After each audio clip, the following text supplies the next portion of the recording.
Rachel here. I decided to do a video for my final project because I felt like doing something more creative than writing an essay. Originally, I had the idea to make some cool interactive mind map, but when I started writing out everything that I wanted to say, it got a little messy.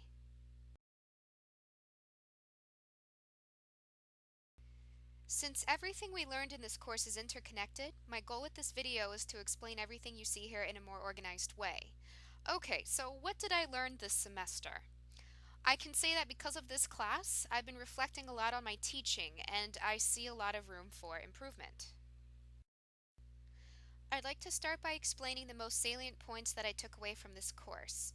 This is not to say that these are the only things I learned, it's just that they were the most eye-opening for me, or maybe the most motivational points that made me reflect on my teaching and set new goals for myself as an ESL teacher. The first main point is language awareness, which relates to Chapter 7 in Kumar and Chapters 2, 3, and 4 in Brown. Allow me to explain.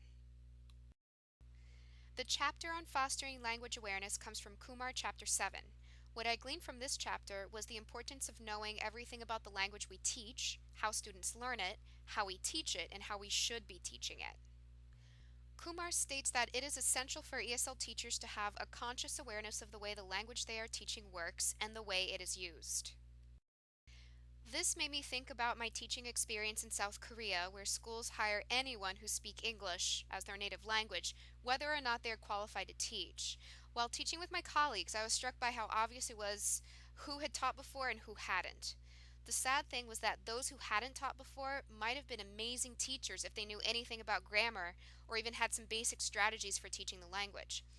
It was painful to observe my colleagues speak with slang, idioms, and phrasal verbs, not only because our students were totally lost and disengaged, but because the teachers themselves were not aware that the way they were teaching was a serious problem.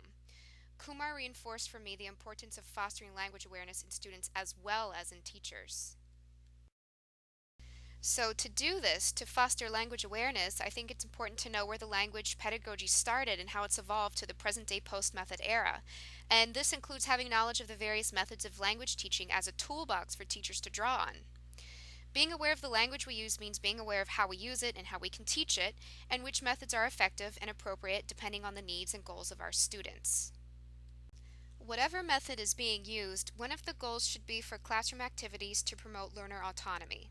I've always felt that it's important for students to learn to be independent and resourceful, but I've never been able to articulate how or why. Chapter 6 in Kumar in promoting learner autonomy helped me a lot. Kumar states that students who learn to think and act independently gain self-esteem by taking personal ownership of their learning, and this could even increase their motivation to learn.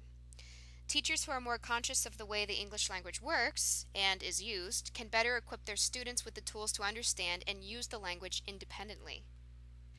Language awareness is not just about the grammar, syntax, and lexicon of the language, but also about context. Communication is totally inseparable from context, as Kumar demonstrates throughout Chapter 9. This means ESL teachers should be teaching vocabulary and grammar in context, giving students the necessary linguistic and cultural background of the language being taught. Only then will learning be meaningful for students. I have explained some of the things I've learned in this course and which I will apply to my future teaching, including using an eclectic method, promoting learner autonomy, and contextualizing linguistic input for learners. All of these points relate back to the importance of language awareness because I can only incorporate these things into my future teaching if I know how English works and how to use it, in order to be able to use different methods to teach different things and to help students understand how the language works and how to use it on their own. The second main point that I'll take away from this course is how to maximize learning opportunities for students, which comes from Kumar, Chapter 3, and also relates to Chapters 4 and 5, as well as in Brown, Chapters 5 and 6. Kumar opens Chapter 3 by stating that our first and foremost duty as teachers is to maximize learning opportunities for our learners. This really is the essence of the role of a teacher. The hard part is knowing how to maximize learning opportunities, and it's something I've always strived for and learned a lot about throughout this semester. I chose this as one of my main points because I feel that most of the content in Kumar and Brown relate back to being able to maximize learning opportunities for learners. I'd like to discuss again the previous points about using an eclectic method, promoting learner autonomy, and contextualizing linguistic input, but this time as they relate to maximizing learning opportunities for learners. In our post-method era, we recognize that not one method is best, so teachers should develop their own eclectic method based on the student's backgrounds, goals, and needs. Since classes always come with diversity, learning can only be maximized when instruction is diverse as well, and this entails understanding individual differences in learning style and, consequently, the need to teach students a variety of strategies that meet their diverse needs. Even when some students demonstrate a knack for language learning and others don't, we should remind ourselves that everyone can learn a language. We are biologically programmed for language, so it's the teacher's responsibility to use a variety of methods and strategies to maximize learning opportunities for every student. Learning opportunities can only be maximized when students feel safe to take risks with their language. And when students take risks with language, this means they are speaking more and are therefore more engaged in the lessons, which means they learn more too. Therefore, effective factors are crucial for maximizing learning opportunities, and students who use the language more are the ones who take ownership of their learning and make their own opportunities to use it. This is why promoting learner autonomy and maximizing learning opportunities complement one another. In terms of contextualizing linguistic input, to maximize learning, we have to minimize perceptual mismatches.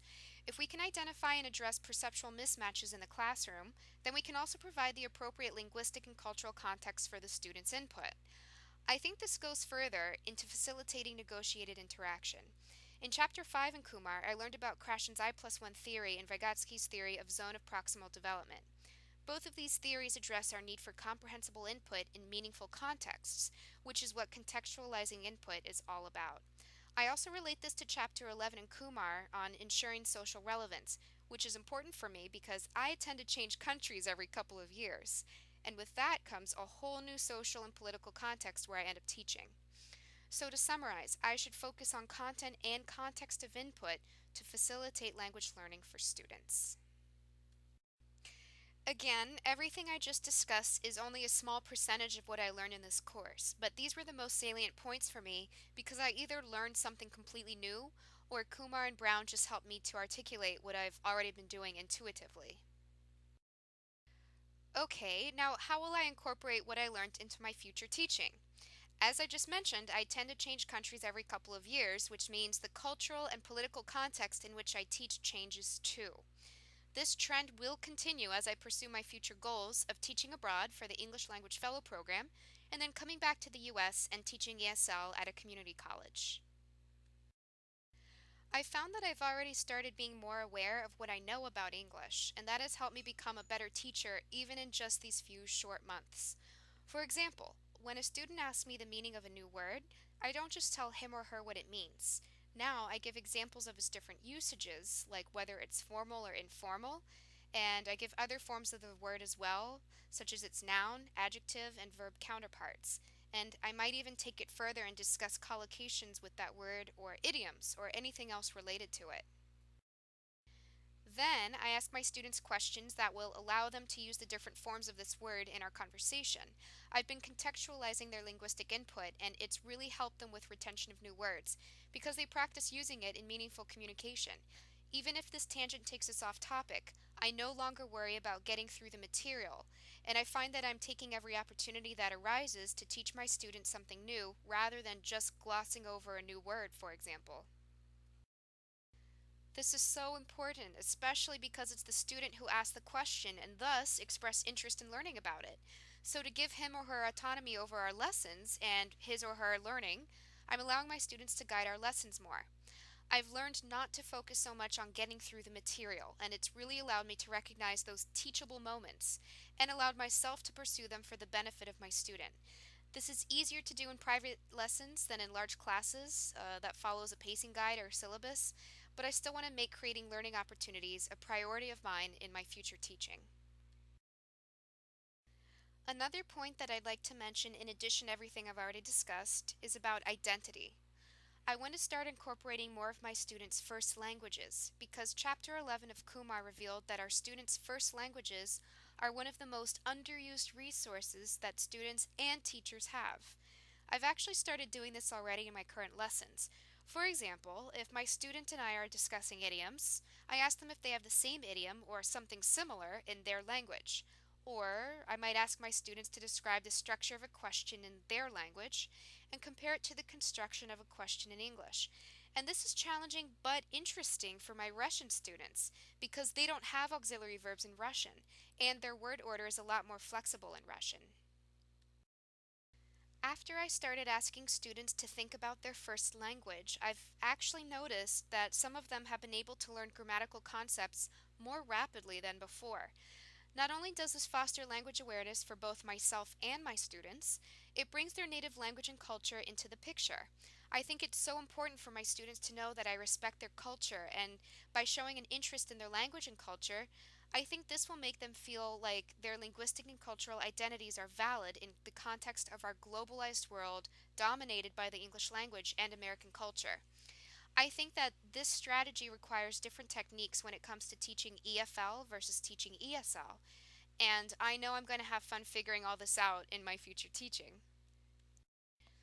To sum up this video, I just want to say that I learned many interesting and useful things in this course, ranging from theory to classroom strategies.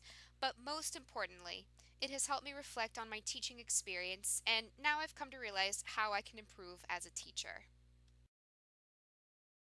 Thank you for your time. I hope you enjoyed this video.